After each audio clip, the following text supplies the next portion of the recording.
ಎಲ್ಲಿವರೆಗೆ ಹೋರಾಟ? ಯಾತಕ್ಕಾಗಿ ಹೋರಾಟ? ಭ್ರಷ್ಟ ಅಧಿಕಾರಿಗಳಿಗೆ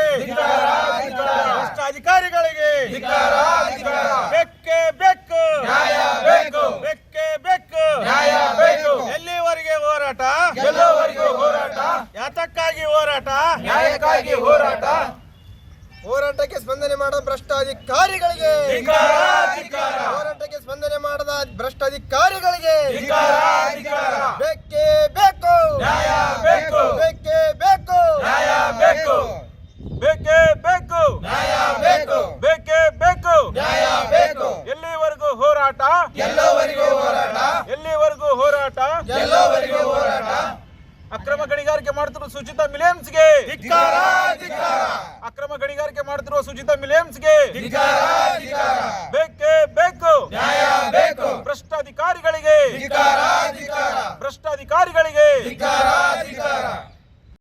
ನಮಸ್ಕಾರ. ನನ್ನ ಹೆಸರು ಗುರುರಾಜ್ ನಾಗ್ಲಾಪುರ್ ಅಂತ, ಸಮಾಜ ಸೇವಕರು, ಮಾನ್ವಿ.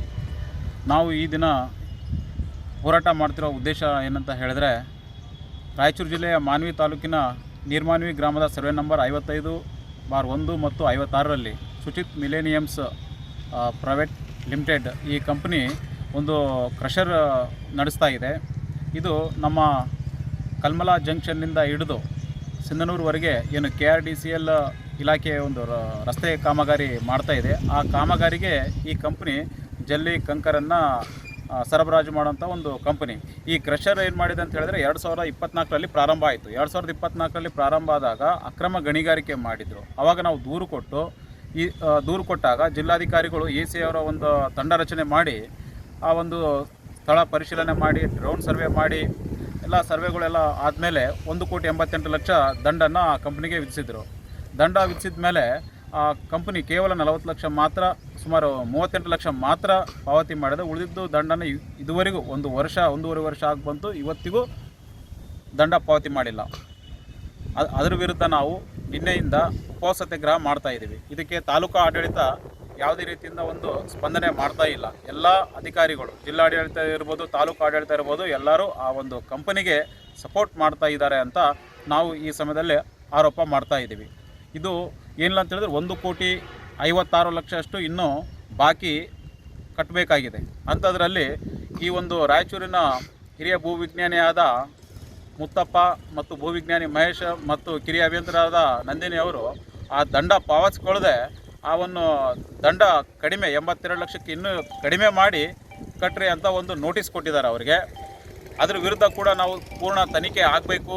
ಅದು ಯಾವ ರೀತಿ ಕಡಿಮೆ ಮಾಡಿದ್ರಿ, ಆ ರೀತಿ ಕಡಿಮೆ ಮಾಡೋಕ್ಕೆ ಬರಲ್ಲ, ಅವ್ರು ಯಾರು ಕಡಿಮೆ ಮಾಡಿದ್ರೆ ಅವ್ರ ವಿರುದ್ಧ ನೀವು ಕ್ರಮ ಕೈಗೊಳ್ಳಬೇಕು ಅಂತ ನಾವು ಇಲ್ಲಿ ಒಂದು ಉಪವಾಸ ಸತ್ಯಾಗ್ರಹವನ್ನು 2ನೇ ದಿನದಿಂದ, ಇವತ್ತು 2ನೇ ದಿನ ಆಗ್ತದೆ, ಹಂಗೆ ಪ್ರಾರಂಭ ಇದೆ ನಮ್ಮದು ಹೋರಾಟ.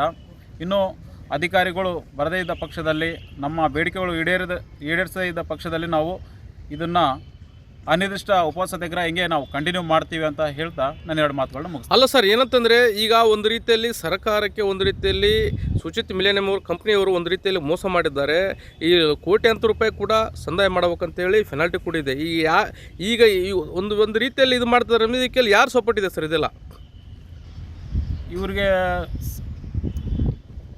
ಜಿಲ್ಲಾಡಳಿತ ಸಂಪೂರ್ಣವಾದ ಬೆಂಬಲ ಇದೆ, ಮತ್ತು ಇಲ್ಲಿ ತಾಲೂಕು ಆಡಳಿತ ಸಂಪೂರ್ಣ ಬೆಂಬಲ ಇದೆ ಅಂತ ಹೇಳ್ಬೋದು. ಯಾಕೆ ಈಗ ಆಡಳಿತ ಅಧಿಕಾರಿಗಳು ಕೂಡ ಒಂದು ರೀತಿಯಲ್ಲಿ ಅಕ್ರಮ ದಂಧೆಕೋರರಿಗೆ ಸಪೋರ್ಟ್ ಮಾಡ್ತಾರಾ, ಅಥವಾ ಏನಾದರೂ ಸರ್ಕಾರಕ್ಕೆ ಅನ್ಯಾಯ ಅದನ್ನು ಕೂಡ ದಂಡ ಕಟ್ಟಿಸುವ ಕೆಲಸ ಮಾಡಬೇಕಾ?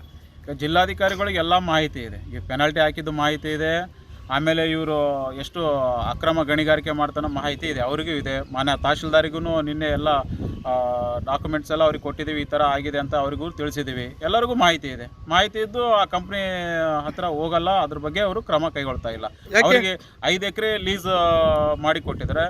ಅವರು 3 ಎಕರೆ 19 ಗುಂಟೆ ಮಾತ್ರ ಗಣಿಗಾರಿಕೆ ಮಾಡ್ಬೇಕು. ಅಂಥದ್ರಲ್ಲಿ 6 ಎಕರೆ 18 ಗುಂಟೆ ಮೊನ್ನೆ ಪಂಚನಾಮೆ ಮಾಡಿದಾಗ ಗೌರ್ನಮೆಂಟ್ ಸರ್ವೆಯವರು ಬಂದಿದ್ದರು, ಅದರಿಂದ ಗೊತ್ತಾಗ್ಯದ 3 ಎಕರೆ ನಿಯಮ ಮೀರಿ ಗಣಿಗಾರಿಕೆ ಮಾಡಿದ್ದಾರೆ. ಆದರೂ ಇವತ್ತಿಗೂ ಎಲ್ಲ ಅಧಿಕಾರಿಗಳಿಗೂ ಗೊತ್ತದ, ಜಿಲ್ಲಾಧಿಕಾರಿಗಳಿಗೂ ಗೊತ್ತದ, ತಹಶೀಲ್ದಾರಿಗೂ ಗೊತ್ತದ, ಮಾನ್ಯುವಲ್ ಇನ್ಸ್ಪೆಕ್ಟ್ರಿಗೆ ಗೊತ್ತದ, ಮತ್ತು ಹಿರಿಯ ಭೂವಿಜ್ಞಾನಿಗಳಿಗೆ ಗೊತ್ತದ, ಭೂವಿಜ್ಞಾನಿಗಳಿಗೆ ಗೊತ್ತದ, ಎಲ್ಲರಿಗೂ ಗೊತ್ತಿರೋ ವಿಚಾರ. ಆದರೆ ಯಾರು ಹೋಗಿ ಅದನ್ನು ಒಂದು ಕಂಪ್ನಿಗೆ ಒಂದು ದಂಡನೂ ಪಾವತಿಸ್ಕೊಳ್ತಾ ಇಲ್ಲ, ಮತ್ತು ಹೆಚ್ಚುವರಿ ಗಣಿಗಾರಿಕೆ ಮಾಡಿದರೆ ಅವ್ರ ಮೇಲೆ ಒಂದು ಕ್ರಿಮಿನಲ್ ಕೇಸ್ನೂ ಹಾಕ್ತಾ ಇಲ್ಲ, ಮತ್ತು ಅದನ್ನು ಸ್ಥಗಿತಗೊಳಿಸ್ತಾ ಇಲ್ಲ. 2 ಕ್ರಷರಿಗೆ ಪರವಾನಗಿ ಇದ್ದರೆ 4 ಕ್ರಷರ್ ಪ್ರಾರಂಭ ಮಾಡಿ ಕಲ್ಲು ಗಣಿಗಾರಿಕೆ ಮಾಡ್ತಾ ಇದ್ದಾರೆ. ಸರ್, ಎಲ್ಲ ಅಧಿಕಾರಿಗಳು ಎಲ್ಲರೂ ಅವರಿಗೆ ಸಪೋರ್ಟ್ ಆಗಿ ನಿಂತಿದ್ದಾರೆ. 2 ದಿನ ಆಯ್ತು ಉಪವಾಸ ಸತ್ಯಾಗ್ರಹ ಕುಂತೀವಿ, ಆದರೂ ಕೂಡ ಒಂದು ಎದಕ್ಕೆ ಮಾಡ್ತಾ ಇದ್ದಾರೆ, ಯಾಕೆ ನಾವು ಸ್ಟಾಪ್ ಮಾಡಬಾರ್ದು, ಇಂಥ ಹೋರಾಟ ನಡೀತಾ ಇದ್ದಾವ, ಅವ್ರು ತಪ್ಪು ಮಾಡಿದೆಲ್ಲ ಕ್ರಮ ಕೈಗೊಳ್ಬೇಕು ಅನ್ನೋದು ಒಂದು ಸ್ವಲ್ಪ ಕೂಡ ಕೂದಲೆಷ್ಟು ಕೂಡ ಅವರಿಗೆ ಇದಿಲ್ಲ.